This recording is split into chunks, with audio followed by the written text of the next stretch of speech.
नमस्कार, स्वागत है आप सभी का लक्ष्य अध्ययन में और मैं हूं प्रीति रावत। तो चलिए स्टार्ट करते हैं। आज का मैंने आपको बताया था हमारा 1857 की जो हमने क्रांति पढ़ी थी वो हमारी कंप्लीट हो चुकी है। पूरा हमने जो टॉपिक था 1857 की क्रांति का काफी लंबा चैप्टर चला है, ठीक है। तो वो हमारा कंप्लीट हो गया है और अब हम क्या करेंगे, उसके ऊपर जो क्वेश्चन एग्जाम में आते हैं, ठीक है, उनको फटाफट से हम लोग देख लेंगे। मैंने 10-15 क्वेश्चन आपके लिए बहुत ही सुंदर तरीके से कुछ क्वेश्चन मैंने बनाए हैं, तो उनको हम देख लेंगे सबसे पहले। और तो हमारा यहाँ पे जो आज का टॉपिक रहेगा वो क्या है, 1857 की क्रांति पर आधारित क्वेश्चन, ठीक है। 1857 की क्रांति पर आधारित प्रश्न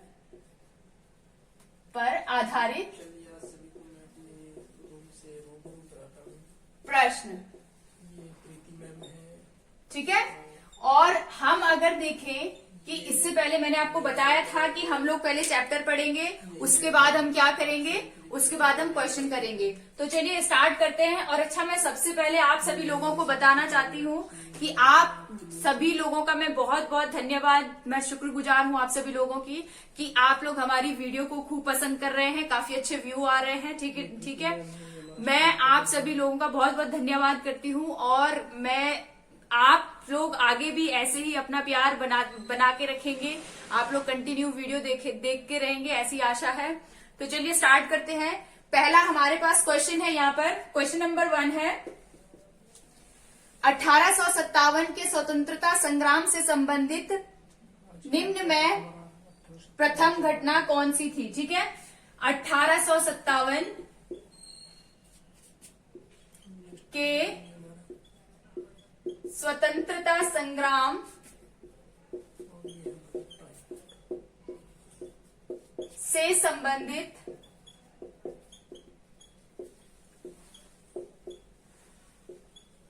निम्न में से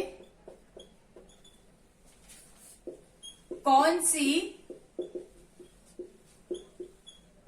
घटना थी, ठीक है। सबसे पहली 1857 क्वेश्चन क्या पूछा गया है यहाँ पे, प्रथम घटना है, कौन सी प्रथम, ये हमें ध्यान देना है, ठीक है। क्या पूछा गया है यहाँ पे क्वेश्चन में, प्रथम पूछा गया है, ठीक है।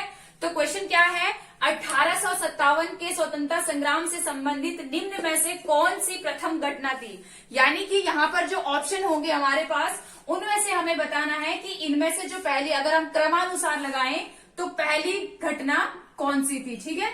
तो यहाँ पर पहला ऑप्शन हमारे पास है कानपुर में विद्रोह और नाना साहेब का नेतृत्व संभालना, ठीक है। कानपुर में विद्रोह और नाना साहब का नेतृत्व संभालना। हमें बताना है कि इसमें से ये जो घटनाएं दी है, इनमें से पहली प्रथम घटना कौन सी थी, ठीक है। तो आपको ये आंसर देने के लिए आपको उन घटनाओं की डेट याद होनी चाहिए, ठीक है। दूसरा हमारे पास यहाँ पे ऑप्शन है बेगम हजरत महल द्वारा अवध का नेतृत्व करना। बेगम हजरत महल द्वारा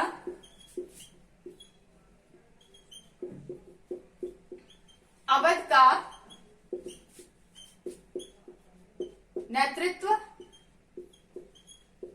करना, ठीक है। नेक्स्ट हम क्वेश्चन देखते हैं। यहाँ पे सी ऑप्शन है हमारे पास, सैनिकों का दिल्ली के लाल किले पर पहुंचना। क्या क्वेश्चन है, सैनिकों का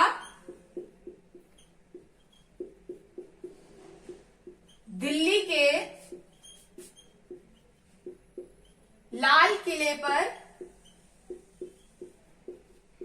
पहुंचना, ठीक है।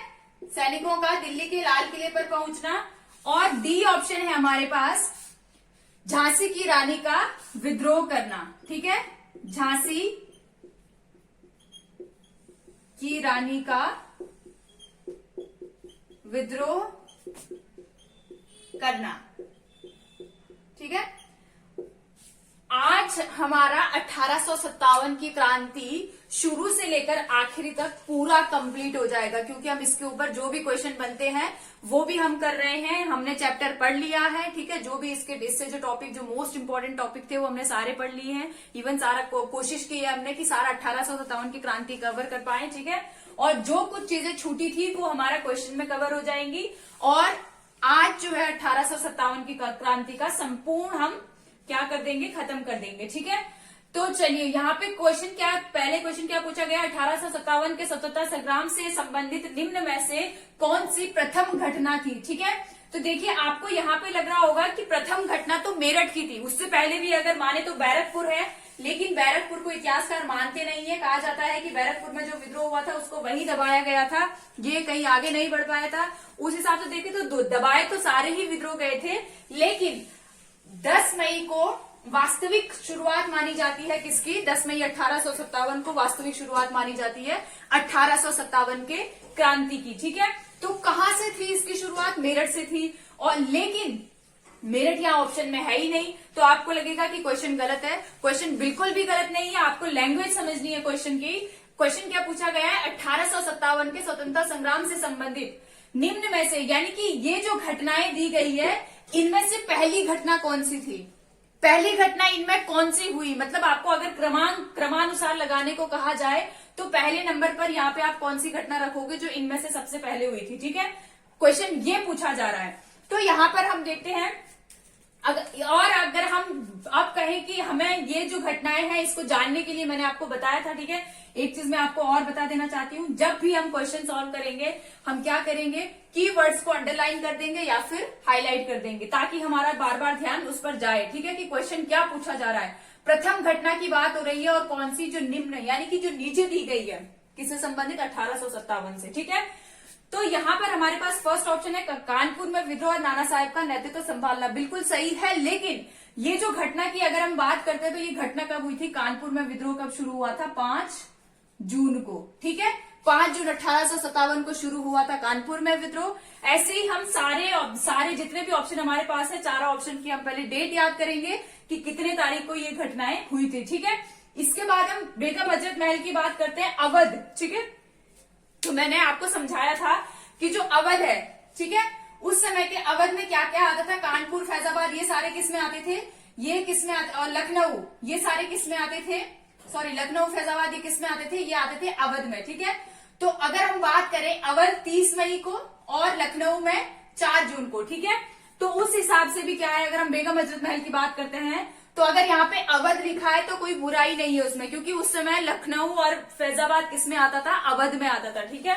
तो लखनऊ में कब शुरू हुआ है, 4 जून को, ठीक है।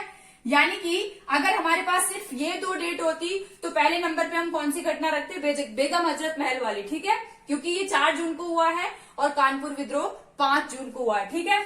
नेक्स्ट हमारे पास जो ऑप्शन है वो है सैनिकों का दिल्ली के लाल किले पर पहुंचना, ठीक है। तो हमने टॉपिक में पढ़ा था कि जो मेरठ से क्रांति शुरू हुई थी, ठीक है, जो मेरठ से विद्रोह शुरू हुआ था कितने तारीख को, 10 मई को, 10 मई की शाम को मेरठ से विद्रोह शुरू हुआ था। और 10 मई की रात को ही जो सैनिक और आम जन थे वो दिल्ली की तरफ कूच कर गए थे। और महज कितनी दूरी है, 80 से 82 किलोमीटर की दूरी है मेरठ और दिल्ली के बीच में। और 11 तारीख को ये कहाँ पहुंच गए थे, 11 मई को दिल्ली पहुंच गए थे, ठीक है। 11 मई को दिल्ली पहुंचे और 12 मई को कहाँ गए, लाल किला। लाल किला क्यों गए, क्योंकि यहाँ पर कौन थे, बहादुर शाह जफर थे, जिनको इन्होंने सम्राट घोषित किया, ठीक है। संपूर्ण भारत का जिनको इन्होंने सम्राट घोषित किया। तो ये घटना कब की है, 11 और 12 मई की, ठीक है। झांसी की रानी की बात करते हैं, झांसी की रानी का विद्रोह करना, ये पहली घटना है। तो हम झांसी की रानी की बात करते हैं तो झांसी में विद्रोह कब शुरू हुआ था, झांसी में और कानपुर में विद्रोह सेम डेट पे शुरू हुआ था, यानी कि 5 जून को, ठीक है। तो यहाँ पर भी कब विद्रोह शुरू हुआ, 5 जून को, ठीक है। तो इस हिसाब से अब हमें सबकी डेट पता चल गई है।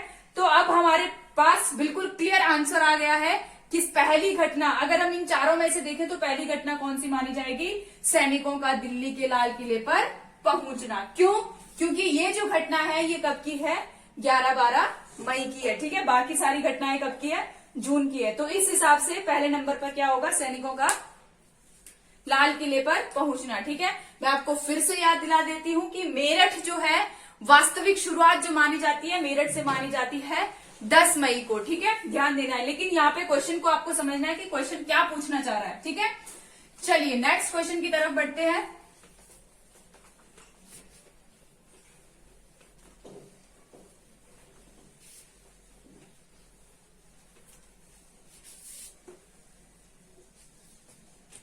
नेक्स्ट क्वेश्चन है हमारे पास, मंगल पांडे किस विद्रोह तथा किस रेजिमेंट से संबंध रखते थे। क्वेश्चन है, मंगल पांडे किस विद्रोह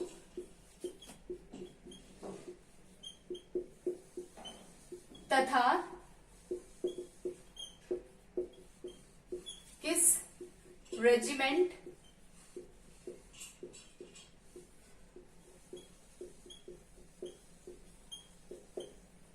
से संबंध रखते थे। ठीक है, क्वेश्चन क्या पूछा गया है, मंगल पांडे किस विद्रोह तथा किस रेजिमेंट से संबंध रखते थे। अगर हम ऑप्शन की बात करें तो ऑप्शन यहां पर है हमारे पहला नंबर पे हमारे पास ऑप्शन है बैरकपुर। रेजिमेंट का नाम यहां पे दिया गया है 34वीं NI यानी कि नेटिव इन्फेंट्री। सेकंड ऑप्शन हमारे पास है Meerut, 4th NI। Third option हमारे पास है दिल्ली, 47 NI। और फोर्थ ऑप्शन हमारे पास यहां पर है दमदम। ठीक है, और आप लोगों को बिल्कुल भी टेंशन नहीं लेना है, हम हर ऑप्शन को एक्सप्लेन करेंगे। ठीक है, अगर आप इससे पहले टॉपिक नहीं भी पढ़ पाए हैं, वैसे आपको टॉपिक जरूर देख लेना है एक बार। ठीक है, हमने जो टॉपिक वहां पे पढ़ा है उस टॉपिक को आप भी एक बार जरूर देख लेंगे। बाई चांस आप उस टॉपिक को नहीं देख पाए हैं तो यहां पर भी आपको समझ में आ जाएगा, क्योंकि हर ऑप्शन की आपको क्या मिल जाएगी, एक्सप्लेनेशन मिल जाएगी। ठीक है, लेकिन उनको भी आप प्लेलिस्ट में जाके जरूर देख लेंगे एक बार, मजा आएगा आपको। 1857 की क्रांति को बहुत सुंदर तरीके से कोशिश करी है व्याख्यान करने की। ठीक है, बाकी फिर आप लोग कमेंट में बताइए कि कैसे आपको ये जो हमने पढ़ा है, ठीक है, ये कैसे गया है, यानी कि लेक्चर डिलीवरी कैसा है। तो चलिए हमारे पास ऑप्शन क्या है, यहाँ पे क्वेश्चन देख लेंगे पहले। मंगल पांडे किस विद्रोह तथा किस रेजिमेंट से संबंध रखते हैं।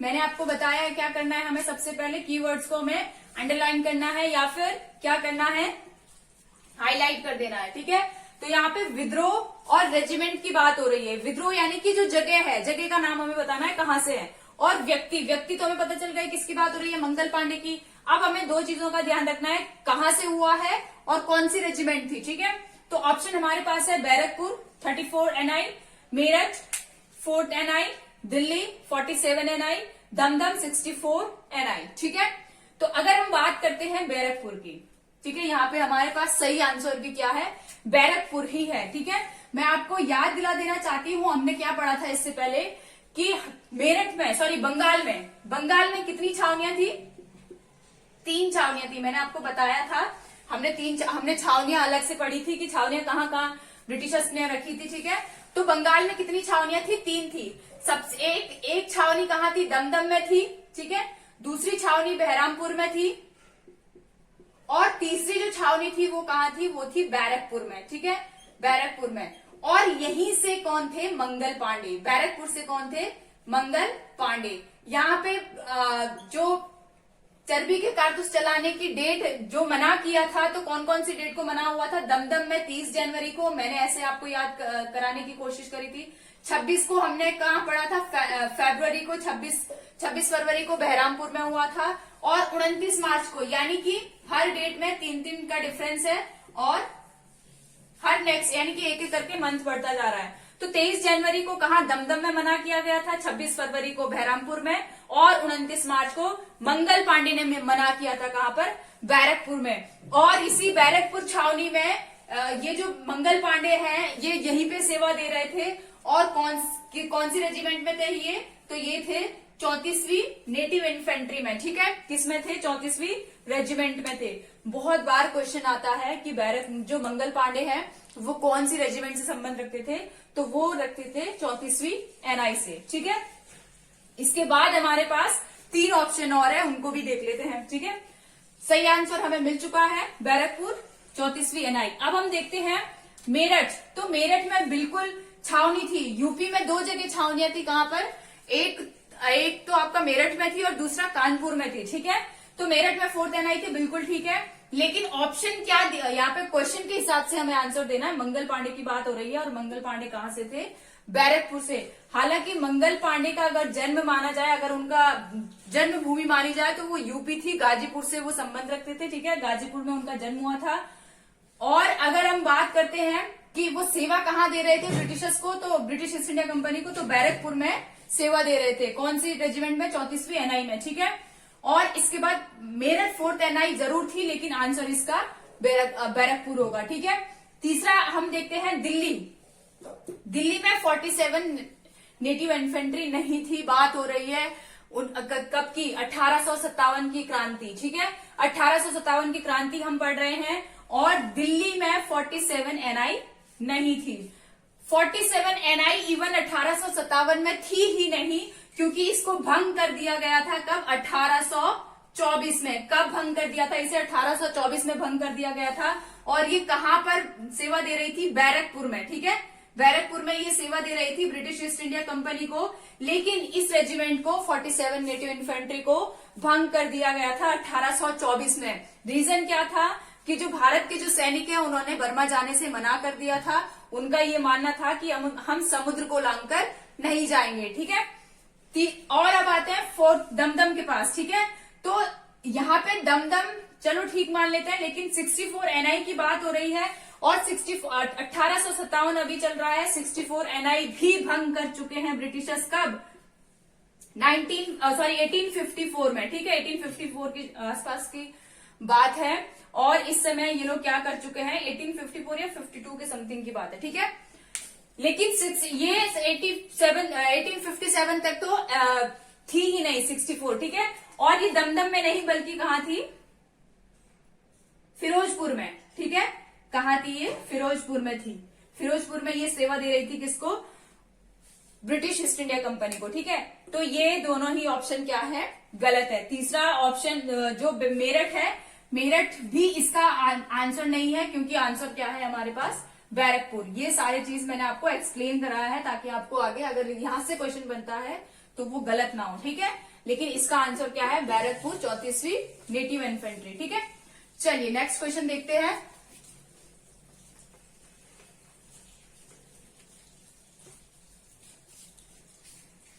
नेक्स्ट क्वेश्चन है हमारे पास 1857 के विद्रोह के समय भारत का गवर्नर जनरल कौन थे? क्वेश्चन क्या है? 1857 के विद्रोह के समय भारत के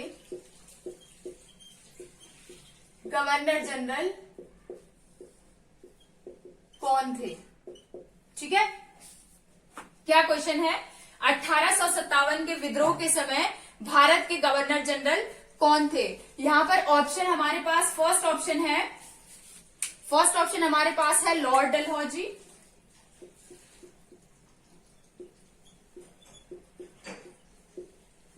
सेकंड ऑप्शन हमारे पास है लॉर्ड मिंटो,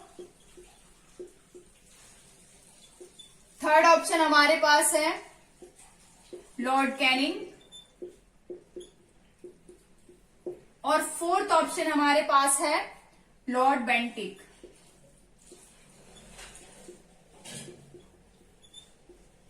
ठीक है, क्वेश्चन क्या पूछा गया है? 1857 के विद्रोह के समय भारत के जीजी कौन थे? जीजी यानी कि गवर्नर जनरल कौन थे?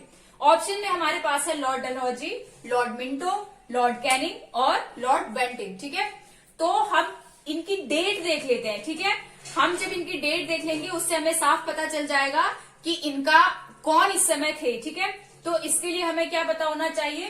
इनकी जो हमारे ये गवर्नर हैं, ठीक है, इनकी हमें क्या पता होनी चाहिए, गवर्नर जनरल है ये, इनकी हमें डेट पता होनी चाहिए। तो लॉर्ड डलहौजी की सबसे पहले हम देख लेते हैं। लॉर्ड डलहौजी जो है वो भारत के गवर्नर जनरल कब बने थे? तो लॉर्ड डलहौजी बने थे 1848 से 1856, ठीक है। 1848 से 1856 तक का टाइम पीरियड किसका है? लॉर्ड डलहौजी का है। और अगर बात करते हैं लॉर्ड मिंटो की, तो 1807 से 1813 तक कौन होते हैं? लॉर्ड मिंटो होते हैं। लेकिन मैं आपको एक चीज बता देना चाहती हूं कि ये जो लॉर्ड मिंटो होते हैं ये भारत के गवर्नर जनरल ना होके क्या होते हैं? बंगाल के गवर्नर जनरल होते हैं, ठीक है। क्या होते हैं? बंगाल के गवर्नर जनरल। क्योंकि यहाँ पे आप डेट देख रहे होंगे 1807 से 1813। अभी कौन चल रहे हैं? अभी गवर्नर जनरल चल रहे हैं, कहाँ के? बंगाल के। और भारत के कब हो जाएंगे? 1833 के चार्टर एक्ट के तहत संपूर्ण भारत का गवर्नर जनरल हो जाएंगे, ठीक है। तो हम लॉर्ड कैनिंग का टाइम देखते हैं। लॉर्ड कैनिंग का टाइम क्या है? 1856 से 1862, ठीक है। 1856 से 1862 किसका है? लॉर्ड कैनिंग का टाइम है। और लॉर्ड बेंटिक की अगर हम बात करें तो 1828 से 1835 तक, 1828 से 1835 तक किसका टाइम रहा है? लॉर्ड बेंटिक का टाइम रहा है। अब हम किसकी बात कर रहे हैं? 1857 के विद्रोह की बात कर रहे हैं। अब आप यहां से आराम से आंसर दे सकते हैं कि इस समय कौन वायसराय थे। हालांकि सॉरी, वायसराय नहीं, गवर्नर जनरल थे। वायसराय तो कब होंगे? 1858 के बाद। 1858 से वायसराय का पद शुरू हो जाता है, ठीक है। लेकिन यहां पर मैं आपको एक चीज और बता देना चाहती हूँ। ये क्वेश्चन सेम हमने किसमें करा था? हमने फर्स्ट डे जब हम 1857 की क्रांति का जब हम फर्स्ट लेक्चर पढ़ रहे थे, तो उस समय हमने कुछ क्वेश्चन अलग से देखे थे कि मोस्ट इंपॉर्टेंट जो क्वेश्चन जो वनडे एग्जाम में बार बार पूछे जाते हैं, वो हमने 5-6 क्वेश्चन एक साथ लिखे थे, ठीक है। जिसमें हमने प्रतीक देखा था। प्रतीक क्या था 1857 की क्रांति का? तो कमल और रोटी था, ठीक है। उस समय भारत के गवर्नर जनरल कौन थे वो भी हमने देखा था। 1857 की क्रांति के समय ब्रिटेन के प्रधानमंत्री कौन थे वो भी हमने देखा था। तो ये सारी चीजें हमने उसमें भी देखी है। लेकिन यहाँ पे भी सेम क्वेश्चन आ गया है। और अब तो क्योंकि हमने डेट सबका टाइम पीरियड लिख लिया है कि कौन कौन किस किस समय में थे, तो अब हमें यहाँ पे आंसर देने में कोई दिक्कत नहीं होनी चाहिए, क्योंकि 1857 की बात हो रही है। और यहाँ पे उस हिसाब से अभी किसका टाइम पीरियड चल रहा है? 1856 से 1862 कौन है? तो ये है लॉर्ड कैनिंग, ठीक है। अब ये जो व्यक्ति हैं, इनके बारे में हम थोड़ा सा जान लेते हैं कि इन्होंने क्या क्या किया है। तो लॉर्ड बेंटिक की अगर हम बात करते हैं, ये क्यों प्रसिद्ध है? बहुत ज्यादा ये क्यों प्रसिद्ध है? सबसे ज्यादा चर्चा में क्यों है ये? तो एक तो सती प्रथा के लिए, ठीक है। इन्होंने क्या किया था? सती प्रथा का अंत किया था 1829 और 1830 में, ठीक है। बंगाल और मद्रास में इन्होंने क्या किया था? सती प्रथा का अंत किया था, बहुत बड़ा। दूसरा, इन्होंने ठगी प्रथा का अंत किया था, ठीक है। जिसके लिए इन्होंने किसको चुना था?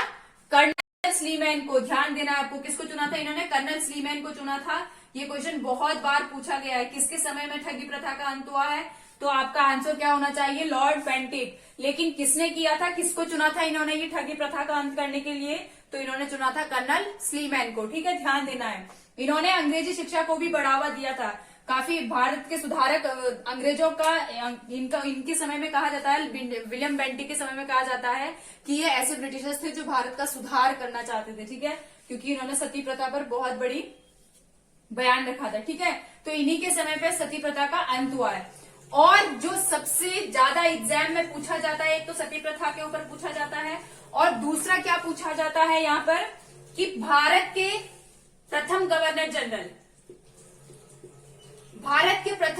जनरल जब भी आपसे क्वेश्चन में पूछा जाए तो आपका आंसर क्या होगा? लॉर्ड विलियम बेंटिक, ठीक है।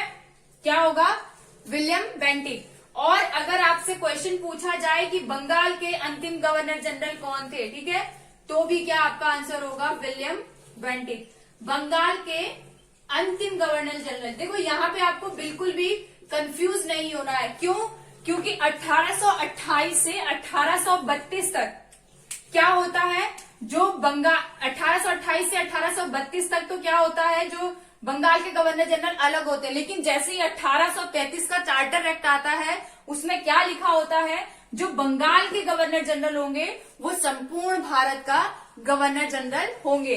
तो क्या हो गया है, बंगाल के, उस हिसाब से बंगाल के अंतिम गवर्नर जनरल भी कौन है, विलियम बेंटिक है। और अगर भारत के, संपूर्ण भारत की अगर हम बात करते हैं तो वो भी कौन है, वो भी विलियम बेंटिक है। ठीक है, तो यहां से आपको बिल्कुल भी कंफ्यूज नहीं होना है। नेक्स्ट हम देखते हैं लॉर्ड कैनिंग। लॉर्ड कैनिंग की अगर बात करते हैं तो इनके लिए भी बहुत ही सुंदर यहां पर हमारे पास एक फैक्ट बनता है। भारत की अगर हम बात करें प्रथम वायसराय, ठीक है, भारत के प्रथम वायसराय, भारत के प्रथम वायसराय का वायसराय कौन थे, तो वो थे कैनिंग। क्योंकि 1858 में जो गवर्नर जनरल पद है वो उसे खत्म कर दिया गया था और क्या कर दिया गया था, वायसराय के पद को सृजित कर दिया गया था। तो प्रथम वायसराय कौन है, प्रथम वायसराय, तो ये कौन है, ये है कैनिंग। ठीक है, कैनिंग। और अगर आपसे ये पूछा जाए कि भारत के अंतिम गवर्नर जनरल कौन है, तो वो भी कौन है, लॉर्ड कैनिंग। क्यों, क्योंकि गवर्नर जनरल के पद को खत्म कर दिया गया था और वायसराय के पद को शुरू कर दिया गया था। वही व्यक्ति यानी कि कैनिंग को वहीं पर रहने दिया, लेकिन सिर्फ पद में परिवर्तन कर दिया कि अब आप गवर्नर जनरल नहीं बल्कि क्या होंगे, वायसराय। आगे से आपको क्या जाना जाएगा, वायसराय जाना जाएगा। ठीक है, 1858 से। ठीक है, कब से, 1858 से। और इसी समय क्या हो गया था, जो प्रशासन है, भारत का जो प्रशासन है वो क्या हो गया था, कंपनी से क्राउन के हाथ में चला गया था। ठीक है, यानी कि कंपनी का पूर्ण रूप से खात्मा कर दिया गया है। ठीक है, और लॉर्ड डलहौजी की अगर हम बात करते हैं, ठीक है, तो लॉर्ड डलहौजी के समय बहुत बड़ी बड़ी बातें हुई है। क्या हुआ है, 1853 में ट्रेन चली है भारत में। ठीक है, कहां से, मुंबई से ठाणे के बीच में। ठीक है, और क्या हुआ है, 1854 में डाक टिकट, ठीक है, डाक टिकट शुरू हुआ है। और तार सेवा, विद्युत तार सेवा भी इन्हीं के समय में शुरू हुई है। किसके समय में, डलहौजी के समय में। और सबसे इंपॉर्टेंट जो सबसे ज्यादा पूछी जाती है, डॉक्ट्रिन ऑफ लैप्स। ठीक है, ये भी किसने शुरू किया था, तो ये भी लॉर्ड डलहौजी ने ही शुरू किया था। ठीक है, तो ये बहुत ज्यादा क्वेश्चन पूछे जाते हैं किस। और हाँ, मेरठ में तोपखाना किसने लगवाया था, ये भी डलहौजी ने लगवाया था। शिमला को राजधानी, ग्रीष्मकालीन राजधानी किसने बनाया था, तो वो भी लॉर्ड डलहौजी ने बनाया था। ठीक है, चलिए नेक्स्ट क्वेश्चन की तरफ बढ़ते हैं। तो यहाँ पे क्वेश्चन हमारा क्या था, भारत के 1857 की क्रांति के समय भारत के गवर्नर जनरल कौन थे, लॉर्ड कैनिंग। ठीक है, चलिए नेक्स्ट क्वेश्चन की तरफ बढ़ते हैं। नेक्स्ट क्वेश्चन है, सुमेलित करना है हमको। क्वेश्चन है सूची 1 यहां पे लिख देते हैं। ठीक है, और ये हो जाएगा हमारा सूची 2। ये क्या हो जाएगा, सूची 2 हो जाएगा। ठीक है, अब हम देखते हैं यहां पर हमारे पास सूची 1 में सबसे पहला ए ऑप्शन क्या है हमारे पास। सूची 1 में ए ऑप्शन हमारे पास है झांसी। ठीक है, ए ऑप्शन में क्या है हमारे पास, झांसी है। और अगर हम इसके अपोजिट में बात करते हैं, क्योंकि हमें सुमेलित करना है, तो फर्स्ट नंबर पर यहाँ पे क्या दिया गया है, फर्स्ट नंबर पर हमारे पास नाम है मौलवी अहमदुल्ला शाह। क्या है, मौलवी अहमद उल्ला शाह। ठीक है, और नेक्स्ट हम क्या देखते हैं, बी ऑप्शन है यहां पर हमारे पास। बी ऑप्शन क्या है, लखनऊ। ठीक है, यानी कि इस तरफ क्या दिए गए हैं, हमें क्षेत्र या जो जहां जहां से आंदोलन शुरू हुए हैं, विद्रोह शुरू हुआ है, सॉरी आंदोलन नहीं, और इधर दिए गए हैं जो उससे संबंधित व्यक्ति है, लेकिन हमें मैच करना है इसे। यहां पर दूसरे नंबर पर कौन है, अजीम उल्ला खां। कौन है, अजीम उल्ला खां। ठीक है, अजीम उल्ला खां है। और सी ऑप्शन हमारे पास है, सी झांसी, लखनऊ। और सी ऑप्शन हमारे पास क्या है, कानपुर। कानपुर के अपोजिट में क्या है, थर्ड नंबर पर यहां पर है बेगम हजरत महल। ध्यान देना है, हमें इसको क्या करना है, मैच करना है। ये एज इट इज नहीं है, हमें सही मिलान करना है। बेगम हजरत महल हमें बताना है कौन कहां से संबंध रखता था। ठीक है, नेक्स्ट ऑप्शन हमारे पास है डी है फैजाबाद। ठीक है, क्या है डी, फैजाबाद, फैजाबाद। और फैजाबाद की अगर हम बात करते हैं तो फैजाबाद जो है वो क्या है, फैजाबाद में ऑपोजिट में क्या दिया गया है हमें, रानी लक्ष्मी बाई। ठीक है, क्या दिया गया है, रानी लक्ष्मी बाई। ठीक है, अब हम इसको क्या कर लेते हैं, सुमेलित कर लेते हैं। क्या करते हैं हम इसको सुमेलित कर लेते हैं। तो हम देख लेते हैं यहाँ पर हमारे पास क्या क्या है। झांसी है, अपोजिट में क्या दिया गया है, मौलवी अहमदुल्ला शाह। और बी नंबर पर बी ऑप्शन क्या है, लखनऊ। और दूसरे नंबर पर क्या है, अजीमुल्ला खां, सूची 2 में। सूची 1 में सी ऑप्शन हमारे पास कानपुर है। सूची 2 में थर्ड नंबर पर हमारे पास बेगम हजरत महल है। और सूची 1 में डी ऑप्शन में हमारे पास फैजाबाद है। सूची 2 में फोर्थ नंबर पर हमारे पास रानी लक्ष्मीबाई है। अब हमें बताना है इसमें कि कौन किससे संबंध रखता था, सही मिलान करना है हमें। तो देखो, झांसी की रानी, ये ऑप्शन आपका कभी गलत हो ही नहीं सकता है। ठीक है, यानी कि ए का 4। बी हमारे पास क्या है, लखनऊ। तो लखनऊ से कौन संबंध रखता था, मैंने आपको बहुत बार बताया कौन संबंध रखता था, बेगम हजरत महल। हमने जब टॉपिक पढ़ा है, बहुत अच्छे से टॉपिक पढ़ा है। ये किसको सत्ता देना चाह रही थी, ये किसके लिए लड़ रही थी, अपने पुत्र के लिए। विजिस कादिर इनके पुत्र का नाम था, उनके लिए ये लड़ रही थी। ठीक है, नेक्स्ट हमारे पास है सी ऑप्शन है कानपुर। कानपुर की अगर हम बात करते हैं तो कानपुर से कौन संबंध रखता है, अजीमुल्ला खां। कौन संबंध रखता है, अजीमुल्ला खां। अच्छा, कानपुर का देख के आप थोड़ा कंफ्यूज हो रहे होंगे, क्योंकि उसमें हमने क्या देखा था कि नाना साहेब कानपुर का नेतृत्व कर रहे हैं। ठीक है, लेकिन हमने ये भी पढ़ा है वहां पर कि नाना साहेब के साथ साथ कौन थे दो लोग, अजीमुल्ला खां और तात्या टोपे। कौन थे, अजीमुल्ला खां और तात्या टोपे। ठीक है, तो यहाँ पे हमें संबंध बताना है कि कहां से किसका संबंध है। तो यहाँ पे अगर तात्या टोपे भी होते तो भी सही था, अजीमुल्ला खां है तो भी सही था, और अगर नाना साहेब होते तो भी सही था। ठीक है, नेक्स्ट आते हैं फैजाबाद। फैजाबाद की अगर हम बात करते हैं तो फैजाबाद से कौन संबंध रखता है, मौलवी अहमद उल्ला शाह। फैजाबाद से कौन संबंध रखते हैं, मौलवी अहमद उल्ला शाह। ठीक है, तो यहां तक हमने देख लिया है, आपको कोई कंफ्यूजन नहीं होना चाहिए। झांसी से कौन संबंध रखता है, रानी लक्ष्मीबाई। लखनऊ से बेगम हजरत महल संबंध रखती है। कानपुर की अगर बात करें तो अजीमुल्ला खां या तात्या टोपे या नाना साहिब। ठीक है, ये संबंध रखते हैं। फैजाबाद की अगर बात करें तो मौलवी अहमदुल्ला शाह संबंध रखते हैं। ठीक है, चलिए नेक्स्ट क्वेश्चन की तरफ बढ़ते हैं।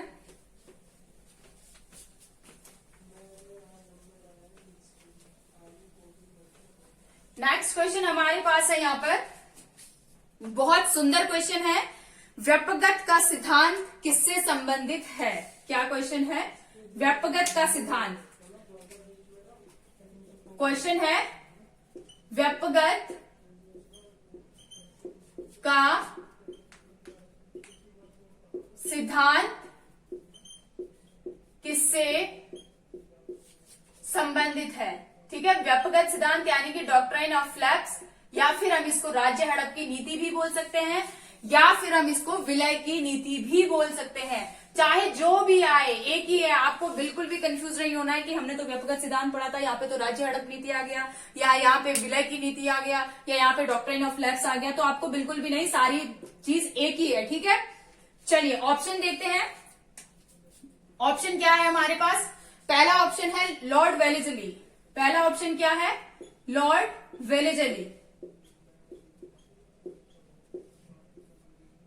सेकंड ऑप्शन है हमारे पास लॉर्ड रिपन।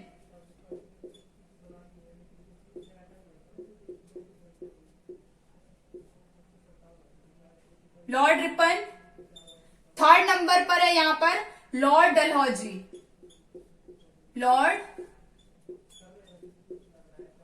डलहौजी। ठीक है, और फोर्थ ऑप्शन की अगर हम बात करते हैं तो फोर्थ ऑप्शन है लॉर्ड डफरिन। ठीक है, फोर्थ ऑप्शन क्या है, लॉर्ड डफरिन। ठीक है, तो यहां पर हम लोग क्वेश्चन क्या पूछा गया है, व्यपगत का सिद्धांत किससे संबंधित है। क्वेश्चन क्या पूछा गया है, व्यपगत का सिद्धांत किससे संबंधित है। ऑप्शन हमारे पास दे दिया गया। यहां पर अगर मैं फिर से आपको बता देना चाहती हूँ, बार बार याद दिला रही हूं ताकि आप कंफ्यूज ना हो। अगर राज्य हड़प की नीति का सिद्धांत भी होगा तो भी आपको कंफ्यूज नहीं होना है, एक ही बात है। अगर विलय की नीति का सिद्धांत होगा तो भी आपको कंफ्यूज नहीं होना है, उसका मतलब भी व्यपगत सिद्धांत ही है। अगर डॉक्ट्रिन ऑफ लैप्स लिखा होगा तो भी आपको बिल्कुल कंफ्यूज नहीं होना, बात एक ही है। ऑप्शन है Lord Wellesley, Lord Ripon, Lord Dalhousie, Lord Dufferin. ठीक है, तो यहाँ पर सही आंसर हमारा क्या हो जाएगा, लॉर्ड डलहौजी। ठीक है, किसने, कौन थे, कौन संबंधित है इससे, तो इनसे संबंधित है लॉर्ड डलहौजी। और अगर आपसे क्वेश्चन ये पूछा जाए कि लॉर्ड व्यक्तिगत सिद्धांत की भेंट सबसे पहला कौन सा राज्य, कौन सा क्षेत्र हुआ था, तो वो था सतारा। ठीक है, सतारा कब हुआ था, 1848 को डॉक्ट्रिन ऑफ लैब्स की भेंट चढ़ा था। इसके बाद जयपुर और संबलपुर 1849 में। ठीक है, फिर उसके बाद तो बघाट, उदयरा, ये सारे चलते गए। और झांसी कब हुआ था, झांसी हुआ था 1853 में। कब हुआ था, 1853 में। जैसे ही किसकी मृत्यु हो जाती है,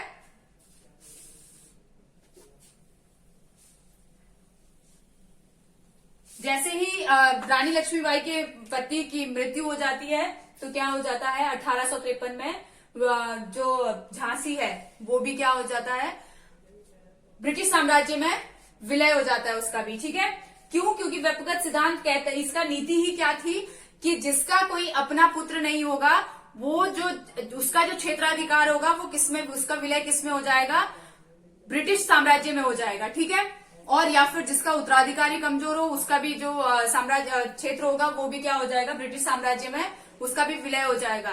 तो दत्तक पुत्र यहाँ पर, दत्तक पुत्र के लिए यहाँ पर स्वीकृति नहीं दी गई थी ब्रिटिशर्स के द्वारा कि दत्तक पुत्र उत्तराधिकारी हो सकता है। ठीक है, तो ये था व्यक्तिगत सिद्धांत की नीति। चलिए नेक्स्ट क्वेश्चन देखते हैं।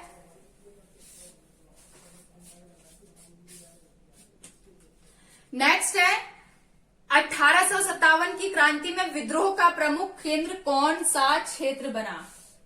बहुत सुंदर क्वेश्चन है। 1857 की क्रांति के समय, 1857 की क्रांति के समय क्रांति में बिहार में विद्रोह का नेतृत्व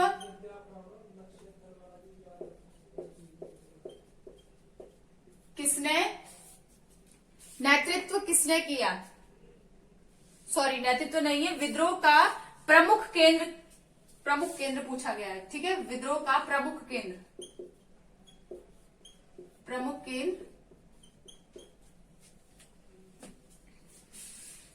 कौन सा क्षेत्र बना, कौन सा क्षेत्र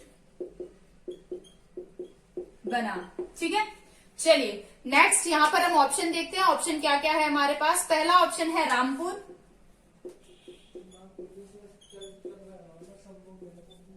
सेकंड ऑप्शन है यहां पर हमीरपुर,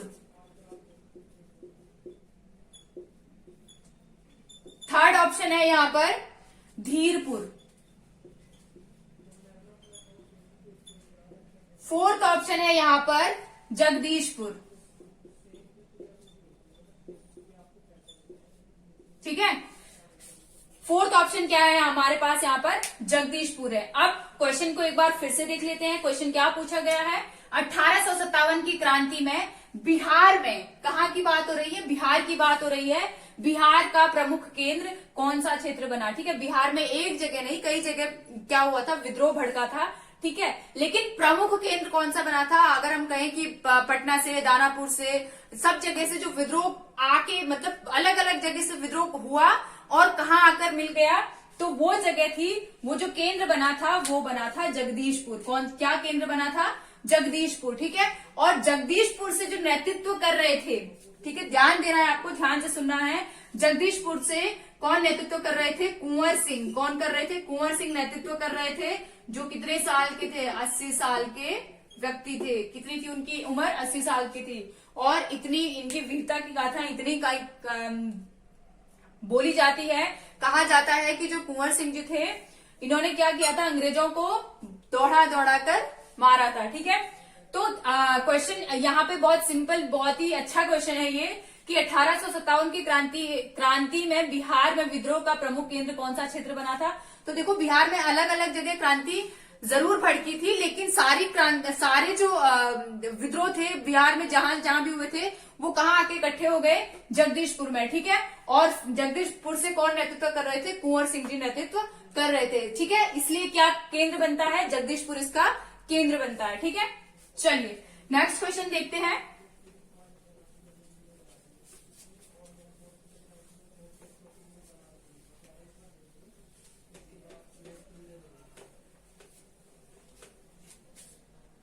नेक्स्ट क्वेश्चन है 1857 के बरेली विद्रोह के नेता कौन थे। ठीक है, क्या क्वेश्चन है, 1857 के बरेली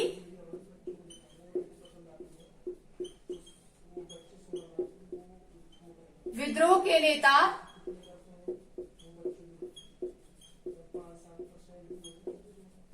कौन थे। ठीक है, क्वेश्चन क्या पूछा गया है, 1857 के बरेली विद्रोह के नेता कौन थे। बरेली विद्रोह की बात हो रही है। ऑप्शन हमारे पास यहां पर है, फर्स्ट ऑप्शन है खान बहादुर खान, खान बहादुर खान, या फिर इनको और किस नाम से जाना जाता था, वक्त खां के नाम से भी इनको ही जाना जाता था। ठीक है, दूसरा हमारे पास ऑप्शन है यहां पर, बी ऑप्शन है कुंवर सिंह,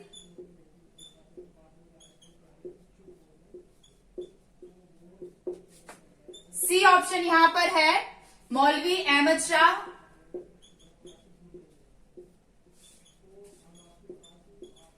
मौलवी अहमद शाह, डी ऑप्शन यहां पर है विजरिस कादिर, विजरिस कादिर।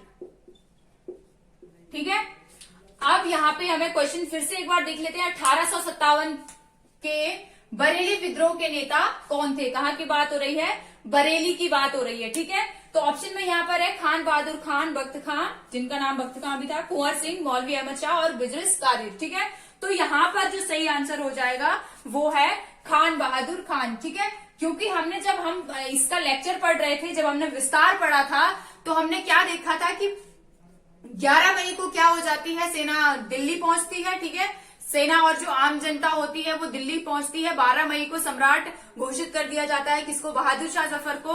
और जो भी लोग, जो भी वो सैनिक और आमजन होते हैं, वो बहादुर शाह जफर से क्या कहते हैं कि आपको क्या करना है, जितने भी भारत के राजा रजवाड़े, नवाब और निजाम जो भी है, ठीक है, जो भी सम्राट तो खैर बहादुर शाह जफर को इन्होंने चुन लिया था, और बाकी के जो भी, चाहे कोई गांव का प्रधान भी हो, आपको क्या करना है, सबके लिए एक एक पत्र लिखना है। और उस पत्र में आपको क्या बोलना है कि आप सभी हमारी मदद करेंगे, और सब लोग क्या करेंगे, ब्रिटिशर्स के खिलाफ, ब्रिटिश ईस्ट इंडिया कंपनी के खिलाफ विद्रोह में कूद जाएंगे। ठीक है, विद्रोह शुरू कर देंगे, किसके खिलाफ, ब्रिटिश ईस्ट इंडिया कंपनी के खिलाफ। तो जैसे ही ये पत्र कहां पहुंचता है, बरेली, किसको पहुंचता है, खान बहादुर खान यानी कि वक्त खां को पहुंचता है, वहीं क्या हो जाते हैं, वो वहां से कहा आ जाते हैं, दिल्ली आ जाते हैं। ठीक है, पूरी सेना लेकर ये दिल्ली पहुंच जाते हैं। और कहा जाता है कि जब खान बहादुर खान अपनी सेना दिल्ली लेकर पहुंचते हैं, उस समय क्या हो जाता है, पूरा दिल्ली बिल्कुल छावनी में तब्दील हो जाता है। और जो कैनिंग होते हैं उनके डर के मारे क्या हो जाते हैं, हाथ पैर फूल जाते हैं। ठीक है, क्योंकि खान बहादुर खान की जो सेना जैसे ही दिल्ली पहुंचती है, कत्लेआम शुरू कर देती है। ठीक है, यहाँ पर कुंवर सिंह हमने देख लिया है, कहां से इन्होंने नेतृत्व किया था, जगदीशपुर से। अच्छा, एक चीज मैं यहाँ पे आपको और क्लियर कर देना चाहती हूँ, अगर आपके पास ऑप्शन में बिहार होता है, ठीक है, अगर जगदीशपुर ना होके पटना, ये अलग दानापुर, ये सारी चीजें ना होके आपके पास सीधे राज्य के नाम दिए होते हैं कि उत्तर प्रदेश से किसने किया था, राजस्थान से किसने किया था, बिहार से किसने किया था, ठीक है, दिल्ली से किसने किया था, तो अगर बिहार से नेतृत्व किसने किया, अगर ये क्वेश्चन आता है तो भी उस कंडीशन में भी आप क्या लगाओगे, कुंवर सिंह ही लगाएंगे। ठीक है, नेक्स्ट हम देखते हैं मौलवी अहमद शाह। तो मौलवी अहमद शाह ने कहां से किया था, फैजाबाद से।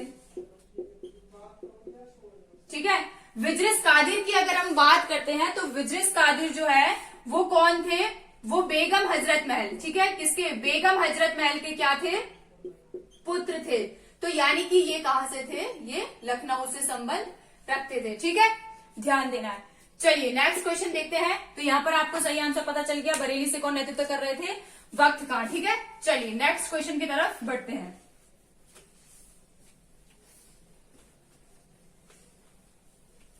नेक्स्ट क्वेश्चन है हमारे पास,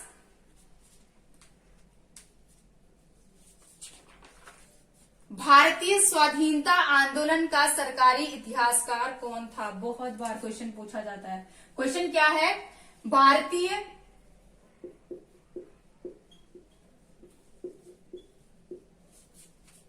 स्वाधीनता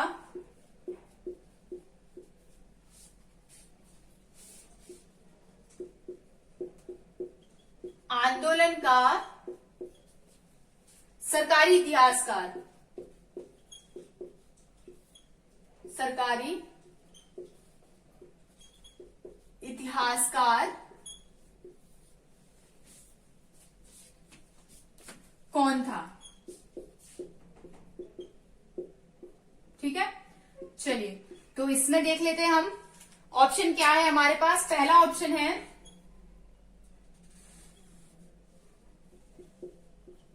आरसी मजूमदार,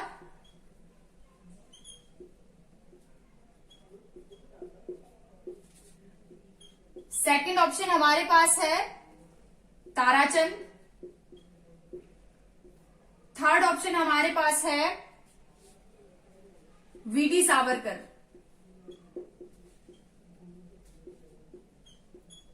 ठीक है, और फोर्थ ऑप्शन की अगर हम बात करते हैं तो वो है SN Sen.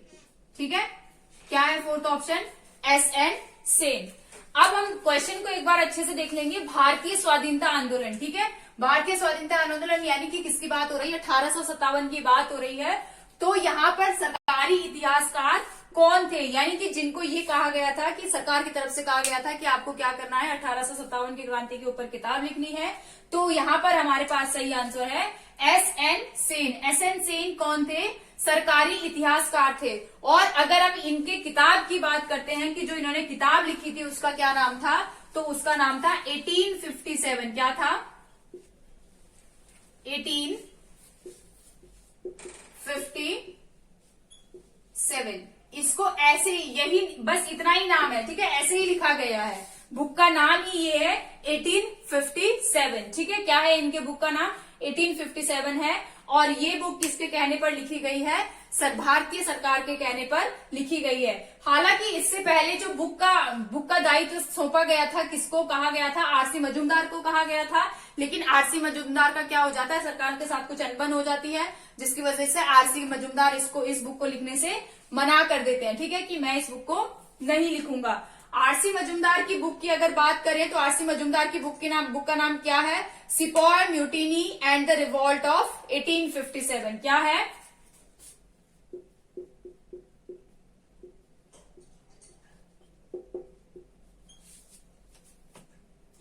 Sepoy mutiny and the revolt of 1857। ये किसकी बुक है? तो ये है आरसी मजूमदार की। ठीक है, इसके बाद वीडी सावरकर की बुक का नाम क्या है? तो वीडी सावरकर की जो बुक है उनका नाम है the Indian war of independence. क्या है बुक का नाम? The Indian war of independence.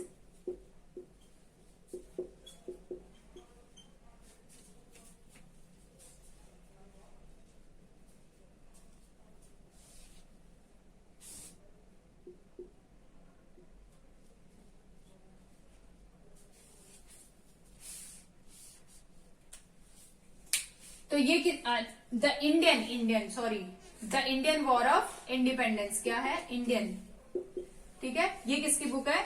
ये है वीडी सावरकर की बुक। और ये जो बुक है ये बहुत ज्यादा प्रचलित है। क्यों?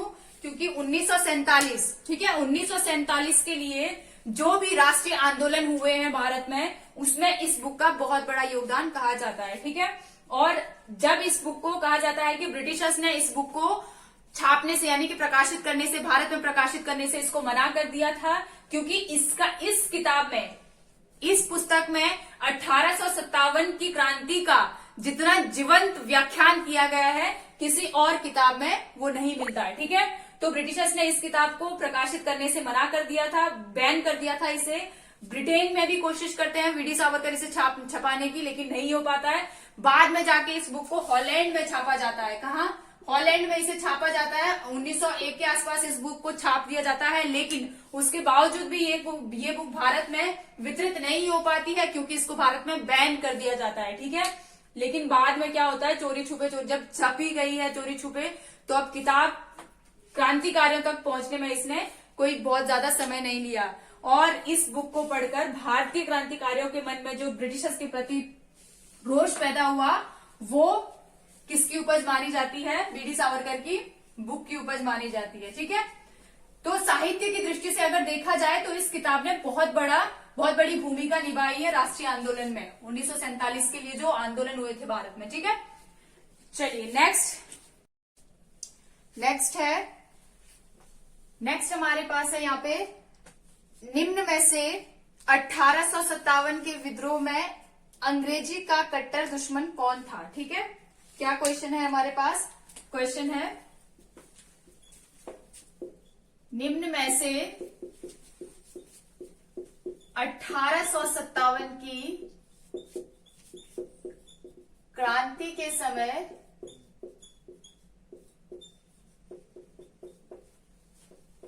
अंग्रेजों का कट्टर दुश्मन कौन था।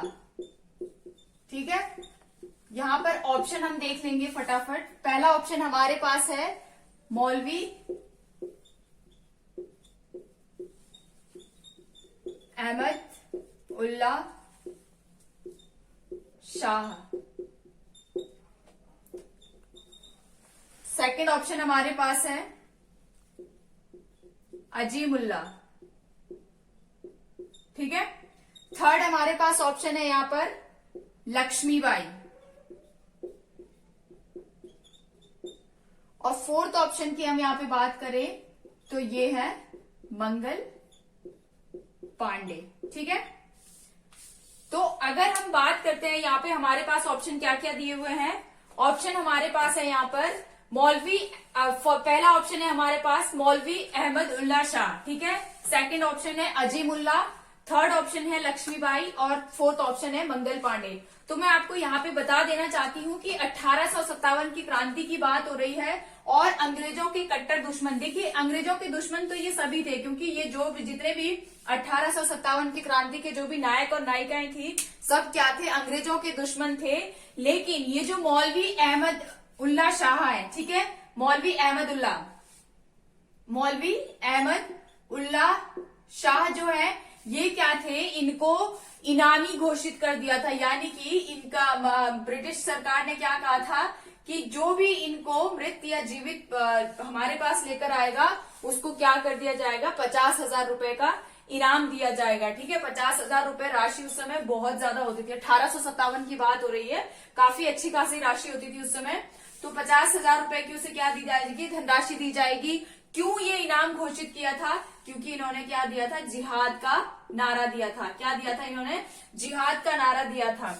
तो कहा जाता है कि जब इन्होंने जिहाद का नारा दिया था, तो फिर जो मुस्लिम समुदाय के जो लोग थे, ठीक है, उन्होंने क्या कर दिया था, इनके किसके प्रति, ब्रिटिश ईस्ट इंडिया कंपनी के प्रति बहुत ज्यादा, यानी कि एक तरफ से इनको मारना शुरू कर दिया था। ठीक है, तो बहुत ज्यादा एकदम उग्र रूप ले लिया था। उग्र रूप तो खैर पहले ही ले चुके थे, लेकिन अब जो है क्रांति किस में तब्दील हो रही थी, भारत की तरफ से भी, यानी कि जो भारतीय जो राजनीतिज्ञ थे, अब वो भी कटने मरने के लिए नहीं डर रहे थे। ठीक है, चलिए नेक्स्ट क्वेश्चन देखते हैं। तो ध्यान रखना है आपको, सबसे कट्टर दुश्मन इनके कौन थे यहाँ पे, तो ये थे मौलवी अहमदुल्ला। ठीक है, चलिए, और ये कहाँ से नेतृत्व कर रहे थे, तो ये कर रहे थे फैजाबाद से।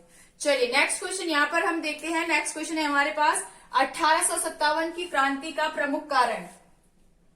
1857 क्वेश्चन है, 1857 की क्रांति का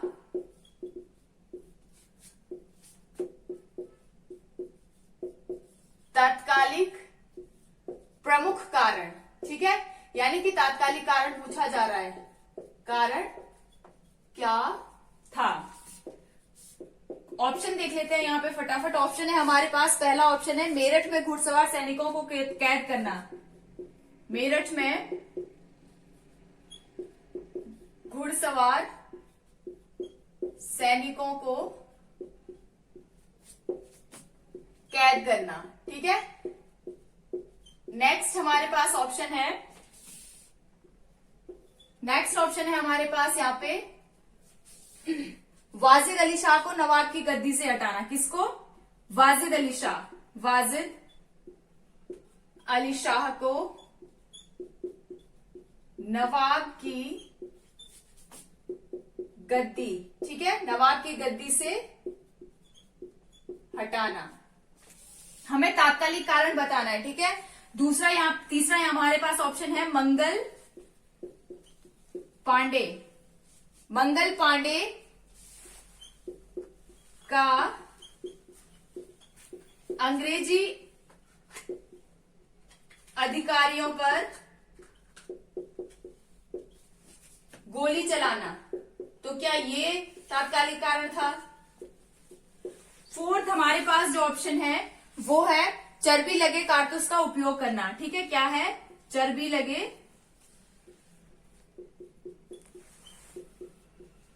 कारतूस का उपयोग करना, ठीक है। चार ऑप्शन हमारे पास यहाँ पे दे दिए गए हैं और अब हमें देखना है कि 1857 की क्रांति का तत्कालीन कारण क्या था, ठीक है। तो मैंने आपको, जब हम पढ़ रहे थे क्या 1857 की क्रांति को जब हम पढ़ रहे थे, हमने उस समय बहुत अच्छे से पढ़ा था कि 1857 की क्रांति का, देखिए यहाँ पे ये कारण तीनों ही थे, ठीक है। लेकिन इन सब का अगर हम इन तीनों की बात करें तो इन तीनों के पीछे जो असली कारण था वो क्या था? वो था चर्बी लगे कारतूस का उपयोग करने से मना कर देना, ठीक है। तो चर्बी लगे कारतूस को इन्होंने क्या कर दिया था? मना कर दिया था। मैं आपको याद दिला दूं कि मेरठ में घुड़सवार सैनिकों को जो कैद किया था, कब की घटना है ये? 24 अप्रैल की, ठीक है। इनको क्यों कैद किया गया था? तो इन्होंने भी क्या किया था? चर्बी लगे कारतूसों को यूज करने से मना कर दिया था, ठीक है। वाजिद अली शाह की बात करें हम, 1857 की बात हो रही है, लेकिन वाजिद अली शाह को गद्दी से कब हटाया गया था? 1856 में। इसी समय क्या हो गया था? अवध पर कुशासन का दोष लगाकर अवध को क्या कर दिया गया था? ब्रिटिश रियासत में शामिल कर दिया गया था, ठीक है। तो लेकिन हमें तात्कालिक घटना बतानी है 1857 की, और ये जो घटना है ये कब की है? ये 1856 की है। मंगल पांडे का अंग्रेजी अधिकारियों पर गोली चलाना, बिल्कुल इन्होंने गोली चलाई थी, लेकिन क्यों चलाई थी? रीजन क्या था उसका? तो ये भी क्या था? चर्बी लगे कारतूस, ठीक है। तो यानी कि 24 अप्रैल को जो घटना हुई वो भी, उसका रीजन भी क्या था? चर्बी के कारतूस थे। और 29 मार्च को जो घटना घटी थी बैरकपुर छावनी में, उसका भी रीजन क्या था? चर्बी लगे कारतूस था, ठीक है। तो तत्कालिक कारण जो था वो क्या था? चर्बी लगे कारतूस का उपयोग करने से क्या कर दिया था? मना कर दिया था, ठीक है। चलिए बढ़ते हैं नेक्स्ट क्वेश्चन की तरफ।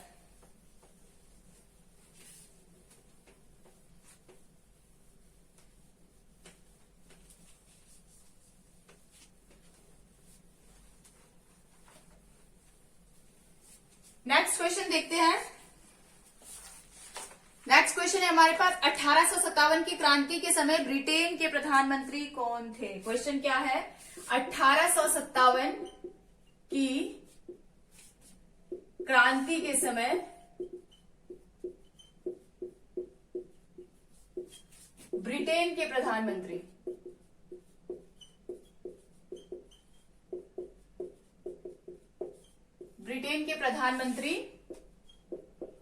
कौन थे? ठीक है।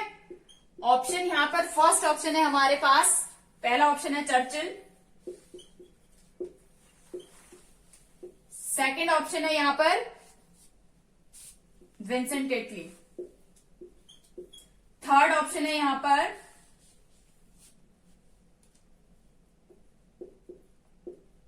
पामस्टन, फोर्थ ऑप्शन है बोरिस जॉनसन। ठीक है। क्वेश्चन क्या पूछा गया है हमसे? 1857 की क्रांति के समय ब्रिटेन के प्रधानमंत्री कौन थे? ठीक है।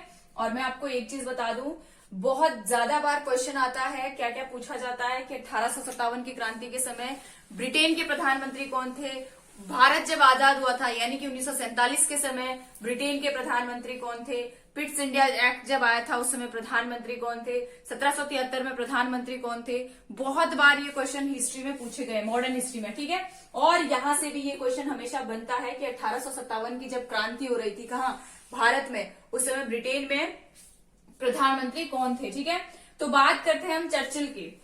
यहाँ पे फर्स्ट ऑप्शन पे क्या है, चर्चिल है। और अगर मैं आपको याद दिला दूं तो चर्चिल जो है किस समय किस समय ब्रिटेन के प्रधानमंत्री थे, द्वितीय विश्व युद्ध के समय, ठीक है। जब द्वितीय विश्व युद्ध चल रहा था उस समय ब्रिटेन में प्रधानमंत्री कौन थे, चर्चिल, ठीक है। और द्वितीय विश्व युद्ध कब से कब तक चला था, 1939 से 1945 की घटना है, ठीक है। और इस समय तक, और इसी समय अगर मैं आपको थोड़ा सा और याद दिला दूं तो भारत की अगर स्थिति देखें तो भारत छोड़ो आंदोलन 1942 के आसपास की घटना है, वो भी किसके समय अगर पूछा जाए उस समय भी, तो वहां पे ब्रिटेन में कौन थे, चर्चिल इस समय क्या थे, प्रधानमंत्री थे, ठीक है। इटली की अगर हम बात करते हैं तो इटली वो व्यक्ति है जब भारत आजाद हुआ था 1947 में, ठीक है, 1947 में, यानी कि 15 अगस्त 1947 को जब भारत आजाद हुआ था उस समय कौन थे प्रधानमंत्री, तो उस समय ब्रिटेन के प्रधानमंत्री थे कौन, इटली, ठीक है, ध्यान देना है। और अब अगर हम बात करते हैं किसकी, पामस्टन की, तो यहाँ पे पामस्टन जो है वो कब थे ब्रिटेन के प्रधानमंत्री, 1857 की क्रांति के समय, यानी कि हमारे पास सही ऑप्शन क्या हो जाएगा, पामस्टन, ठीक है। बोरिस जॉनसन वर्तमान में प्रधानमंत्री है, वर्तमान यानी कि ये वीडियो आप देख रहे हैं 2021 में, तो इस समय जो ब्रिटेन के प्रधानमंत्री है वो कौन है, वो है बोरिस जॉनसन, ठीक है। चलिए नेक्स्ट क्वेश्चन की तरफ बढ़ते हैं।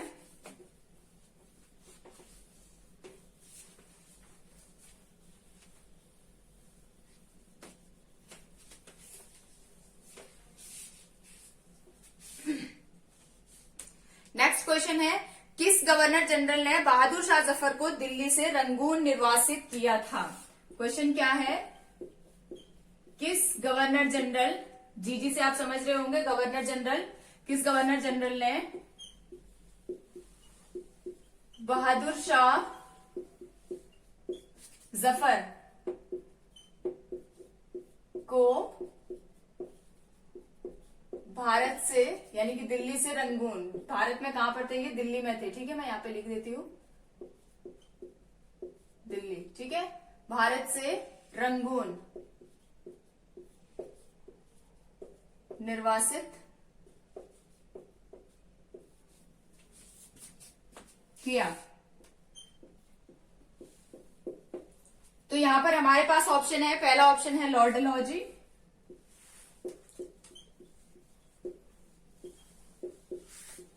लॉर्ड डलहौजी। सेकंड ऑप्शन है हमारे पास यहां पर लॉर्ड हार्डिंग,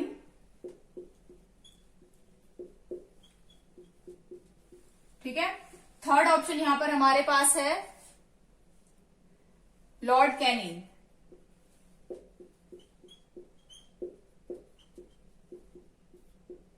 और फोर्थ ऑप्शन हमारे पास है इनमें से कोई नहीं,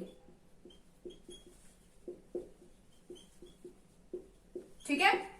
क्वेश्चन क्या पूछा गया है, किस गवर्नर जनरल ने बहादुर शाह जफर को भारत से रंगून निर्वासित किया था, यानी कि भारत में कहां पर थे, दिल्ली में थे, लाल किला में रहते थे कौन, बहादुर शाह जफर, तो उनको कहां निर्वासित कर दिया गया, रंगून निर्वासित किया गया, ठीक है। यहां पर लॉर्ड डलहौजी ने सिर्फ कहा था कि आपको भारत छोड़ के जाना पड़ सकता है, ठीक है, लेकिन और लॉर्ड डलहौजी ने इनको ये भी कहा था कि आप ये बहादुर शाह जफर क्या होंगे, मुगल के अंतिम सम्राट होंगे। डलहौजी ने तो सिर्फ बातें कही थी, लेकिन लॉर्ड कैनिंग ने इनको क्या कर दिया था, कहां से, दिल्ली से रंगून निर्वासित कर दिया था, कब, 1800, जब दिल्ली इनके कब्जे में आ गया था, किसके कब्जे में, ब्रिटिश ईस्ट इंडिया कंपनी के कब्जे में जब दिल्ली आ जाता है, यानी कि कब आता था, सितंबर में, ये मई में यहाँ पे क्रांति शुरू हो जाती है और सितंबर में जाके पूरी तरीके से दमन कर दिया जाता है विद्रोह का। तो उसके बाद क्या कर दिया जाता है, बहादुर शाह जफर को दिल्ली से रंगून निर्वासित कर दिया जाता है, ठीक है। यहाँ पर आपको लॉर्ड हार्डिंग का नाम दिख रहा है और लॉर्ड हार्डिंग से आपको एक घटना हमेशा याद रहनी चाहिए, कौन सी? नरबली प्रथा पर रोक। इन्होंने क्या किया था? नरबली प्रथा पर रोक लगाई थी। ठीक है, किसने? लॉर्ड हार्डिंग ने। तो ये आपको ध्यान रखना है। चलिए बढ़ते हैं नेक्स्ट क्वेश्चन की तरफ। और लॉर्ड कैनिंग ने क्या किया था? सामाजिक सुधार, विधवा पुनर्विवाह अधिनियम लाया था। ठीक है, और किसके सहयोग से लाया था? तो ये लाए थे ईश्वरचंद्र विद्यासागर के सहयोग से। ठीक है, चलिए नेक्स्ट क्वेश्चन है हमारे पास, रानी लक्ष्मीबाई के संदर्भ में यह कथन किसने कहा था? क्वेश्चन क्या है? रानी लक्ष्मी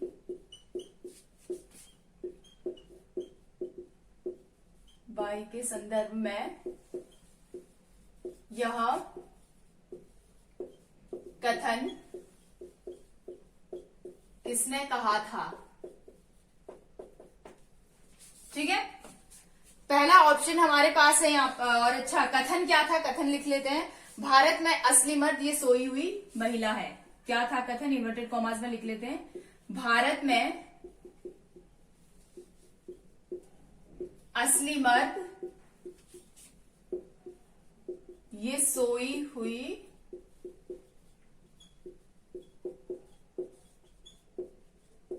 महिला है। ठीक है, क्या कथन था? भारत में असली मर्द अगर कोई है तो कौन है? ये सोई हुई महिला है। ऑप्शन हमारे पास यहां पर है, किसने कहा था? ये फर्स्ट ऑप्शन है हमारे पास, कैंपबेल।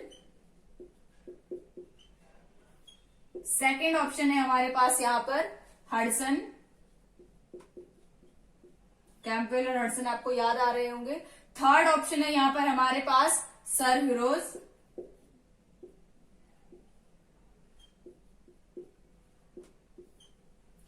और फोर्थ ऑप्शन है डिज़रायली,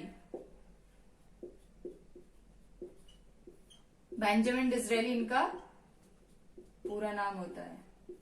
ठीक है, अब हम यहाँ पे देख लेते हैं क्या क्या ऑप्शन है। क्वेश्चन पहले देख लेते हैं, रानी लक्ष्मीबाई के संदर्भ में यह कथन किसने कहा था? कौन सा कथन की बात हो रही है? ये जो कथन यहाँ पे दिख रहा है आपको, भारत में असली मर्द ये सोई हुई महिला है। ठीक है, तो मैं आपको याद दिला देना चाहती हूँ, जो कैंपबेल है, अगर हम बात करते हैं कहाँ की, रानी लक्ष्मीबाई की बात करते हैं, और रानी लक्ष्मीबाई जो है वो कहाँ से विद्रोह का नेतृत्व कर रही थी? झांसी से। ठीक है, तो झांसी का जो भार बोझ था वो किसके हाथ में था? वो था सर ह्यूरोज के हाथ में, अंग्रेजों की तरफ से। ठीक है, तो ये किसने कहा था कि भारत में अगर कोई असली मर्द है तो कौन है? ये सोई हुई महिला है। सोई हुई महिला मतलब से क्या था इनका? क्योंकि जिस समय तक ह्यूरोज उनके पास पहुंचते हैं, क्योंकि इनको घेर के मारा जाता है। ठीक है, चारों तरफ से ब्रिटिश ईस्ट इंडिया कंपनी की जो सेना होती है वो रानी लक्ष्मीबाई को घेर देती है, और फाइनली क्या हो जाता है? वो वीर गति को प्राप्त हो जाती है। और जब वो वहां लेटी हुई दिखती है घेरे के बीच में, तो सर ह्यूरोज जैसे ही पास में जाते हैं तो वो कहते हैं क्या? भारत में असली मर्द कौन है? ये सोई हुई महिला है। सोई हुई यानी कि जो मृत पड़ी हुई थी वहां पे, वो एक क्या है?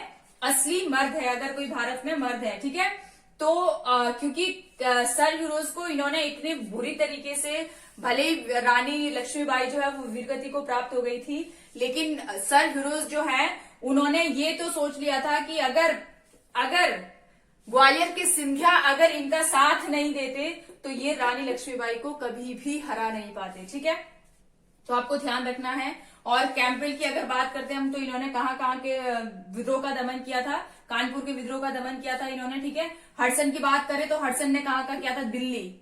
ठीक है, हडसन और निकलसन ने दिल्ली के विद्रोह का दमन किया था। डिज़रायली देख लेते हैं, बहुत इंपॉर्टेंट नाम है डिज़रायली, क्योंकि डिज़रायली एकमात्र ऐसे ब्रिटिश इतिहासकार हैं जिन्होंने ये 1857 की क्रांति को जिन्होंने क्या कहा था?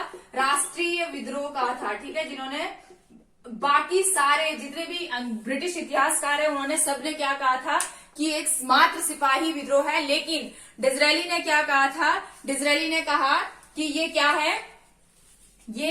एक राष्ट्रीय विद्रोह है। इन्होंने जब ये ब्रिटेन की संसद में जब गए थे तो इन्होंने बहुत अच्छे से, मतलब वहां पे इन्होंने इतने दबंग तरीके से ये बात रखी थी कि ये जो भारत में विद्रोह हुआ है इसे आप कोई ऐसा वैसा विद्रोह ना समझे, बल्कि ये क्या है? ये राष्ट्रीय विद्रोह है, और ये भारतीयों की आजादी के प्रति प्रथम हुंकार है। ठीक है, तो ये शब्द किसने कहे थे? डिज़रायली ने कहे थे।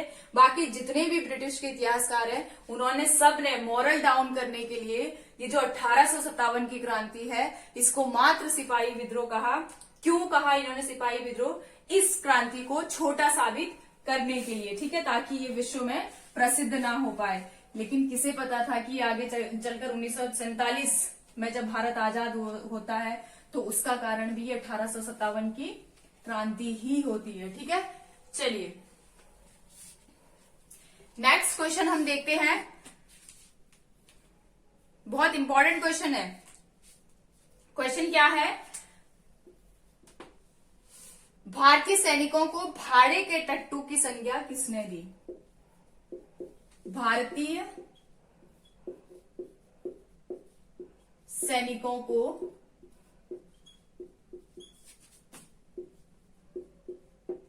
भाड़े के टट्टू, ठीक है, भाड़े के टट्टू की संज्ञा किसने दी? ठीक है, देखो ये सारी चीजें हमें पढ़ने में बुरी लगती है, ठीक है, लेकिन हमें पढ़ना है इन सब चीजों को। हमें जानना है कि हमारा जो देश है, हमारे जो देश के क्रांतिकारी लोग हैं उन्होंने किन किन चीजों का सामना किया है, ठीक है। तभी हम आजादी के मतलब को समझ पाएंगे, तभी हम आजादी को समझ पाएंगे, ठीक है। तो क्या कहा था? भारतीय सैनिकों को भाड़े के टट्टू की संज्ञा किसने दी थी? तो यहां पर हमारे पास ऑप्शन है, पहला ऑप्शन है हमारे पास लॉर्ड कैनिंग,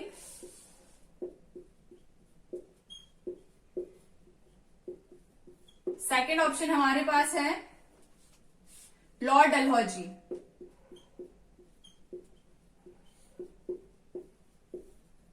थर्ड ऑप्शन है हमारे पास लॉर्ड हेस्टिंग,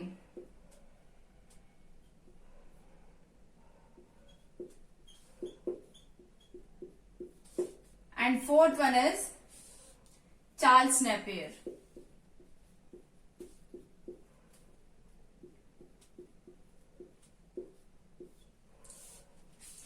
चार्ल्स नेपियर जो थे ये कौन थे?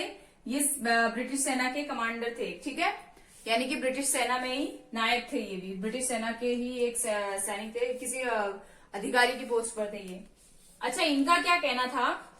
ये किसने कहा था? ये शब्द कहे थे भारतीय सैनिकों को भाड़े के टट्टू की संख्या किसने दी थी? तो ये दी थी चार्ल्स नेपियर ने, ठीक है। इनका ये कहना था कि ये बार बार किस चीज को बोलते थे? 1764, ठीक है, जब भी ये बखान करते थे, जब भी इनको बुराई करनी होती थी, भारत के जो सैनिक थे उनकी बुराई करनी होती थी, तो हमेशा ये क्या नाम याद दिलाते थे? हमेशा ये क्या सन याद रखते थे? 1764, 1806 और 1824।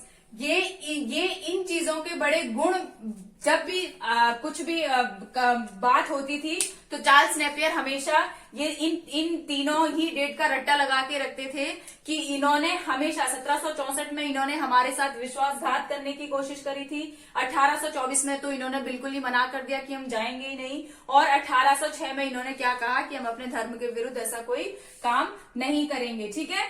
तो चार्ल्स नेपियर का कुल मिला के बोलने का मतलब ये था कि ये जो भारत के जो सिपाही हैं, ठीक है, भारत के सिपाही जो ब्रिटिश ईस्ट इंडिया कंपनी को सेवा दे रहे हैं, इन पर भरोसा करना ठीक नहीं है, ठीक है, इन पर भरोसा करना ठीक नहीं है, क्योंकि ये क्या है? ये भाड़े के टट्टू है।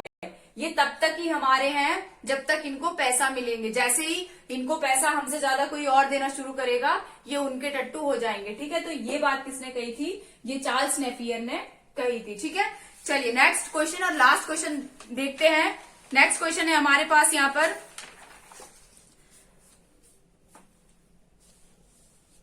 अच्छा, बहुत अच्छा क्वेश्चन है, यहां से 2-3 चीजें क्लियर हो जाएंगी, देख लेते हैं हम, ठीक है।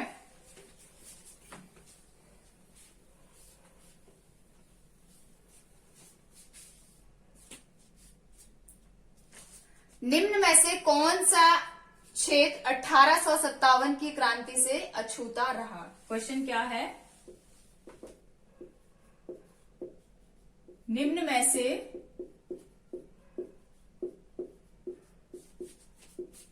कौन सा क्षेत्र 1857 की क्रांति से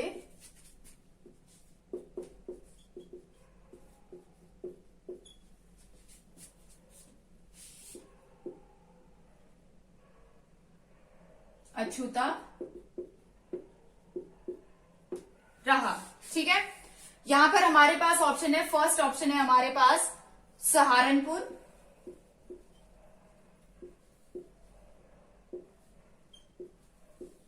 सेकंड ऑप्शन हमारे पास है मुजफ्फरनगर,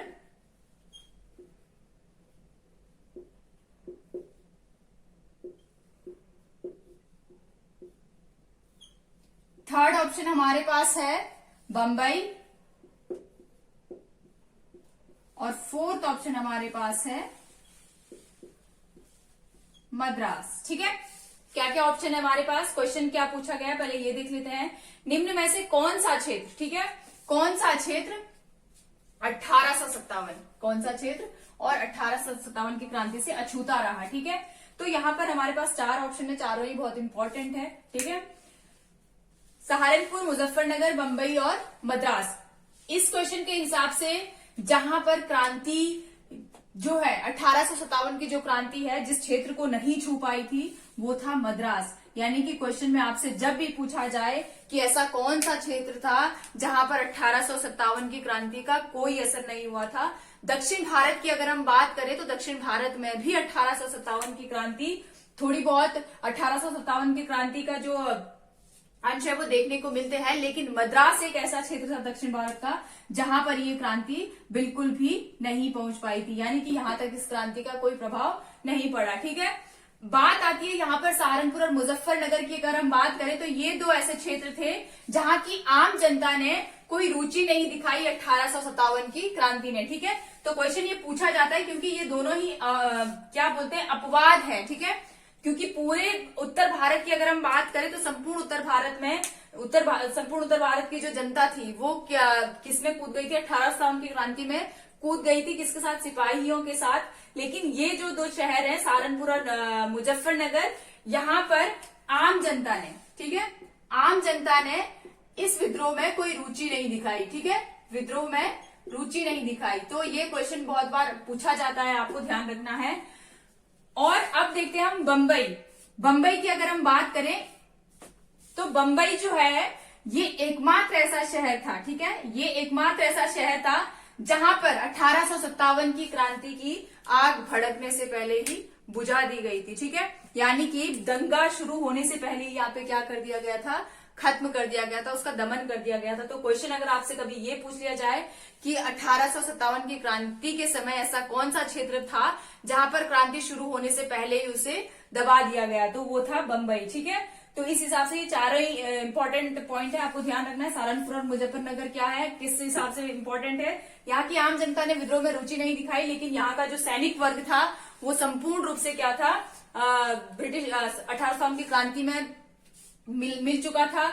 बंबई की बात करें तो एकमात्र ऐसा शहर था जहां पर क्रांति शुरू होने से पहले ही दबा दी गई थी। और मद्रास दक्षिण भारत का ऐसा क्षेत्र था जहां पर क्रांति का कोई लेना देना रहा ही नहीं, यानी कि यहाँ पर 1857 की क्रांति पहुंच ही नहीं पाई। ठीक है, तो ये थे मैंने आपके लिए जो बहुत ढूंढ के मैंने बहुत अच्छे से आपको ये क्वेश्चन मैंने बहुत काफी मेहनत के बाद मैंने ये क्वेश्चन आपके लिए बनाए थे। ठीक है, तो आशा है आप सब लोगों को पसंद आए होंगे और आपको अच्छे लगे होंगे। एग्जाम के पॉइंट ऑफ व्यू से बहुत इंपॉर्टेंट है। ठीक है, इसके बाद भी अगर 1857 की क्रांति से संबंधित, इसके बाद हम क्योंकि मॉडर्न हिस्ट्री हम पढ़ ही रहे हैं साथ के साथ, तो मॉडर्न हिस्ट्री के अब मिक्स क्वेश्चन हम लेके आएंगे, क्योंकि हम गवर्नर जनरल पढ़ चुके हैं, हम पुनर्जागरण पढ़ चुके हैं और हम ये 1857 की क्रांति पढ़ चुके हैं। तो अब जो क्वेश्चन हम लेकर आएंगे वो मिक्स लेकर आएंगे, हर जगह से हम एक एक दो क्वेश्चन उठाएंगे और कोशिश करेंगे कि हर वीकेंड में, यानी कि संडे को, ठीक है, हर वीकेंड में हम क्या करेंगे, सैटरडे संडे में हम क्या करेंगे, एक एक यही क्वेश्चनरी टाइप्स, प्रश्नोत्तरी टाइप्स हम डिस्कस करेंगे। ठीक है, तो आशा है आप सब लोगों को ये वीडियो पसंद आएगी और मैं बहुत बहुत धन्यवाद देती हूँ आप सभी लोगों को कि आप वीडियो को बहुत प्यार दे रहे हैं, व्यूज बहुत अच्छे आ रहे हैं। ठीक है, और जिन्होंने अभी तक चैनल को सब्सक्राइब नहीं किया है प्लीज वो चैनल को सब्सक्राइब कर देंगे, लक्ष्य अध्ययन को सब्सक्राइब कर देंगे। ठीक है, और बाकी आप सभी लोग खुश रहें, मस्त रहें। कमेंट जरूर कर दें कि हम जो स्पीच डिलीवरी है वो, देखिए पढ़ाने का मैं आपको एक बहुत ही सिंपल बात बता रही हूँ कि यूट्यूब में पढ़ाने, अगर मैं बात करूं कि पढ़ाने का, अगर टीचर अगर बात करें, ठीक है, तो बहुत सारे हैं। ऐसा नहीं है कि एक मतलब एक बहुत बड़े ज्ञाता लोग हैं हम तो कुछ भी नहीं है। हम आप तो विद्यार्थी हैं, लेकिन बहुत बड़े बड़े ऐसे लोग हैं जो जिनके पास बहुत ज्यादा ज्ञान है। लेकिन मुझे सिर्फ आपसे इतना ही क्वेश्चन है मेरा कि जो मैं स्पीच डिलीवरी जो मेरी है वो कैसी है, ठीक है? तो प्लीज आप कमेंट एक बार जरूर करेंगे और मिलेंगे नेक्स्ट वीडियो में। तब तक आप सभी लोग अपना ध्यान रखें, खुश रहें, मस्त रहें, स्वस्थ रहें। धन्यवाद।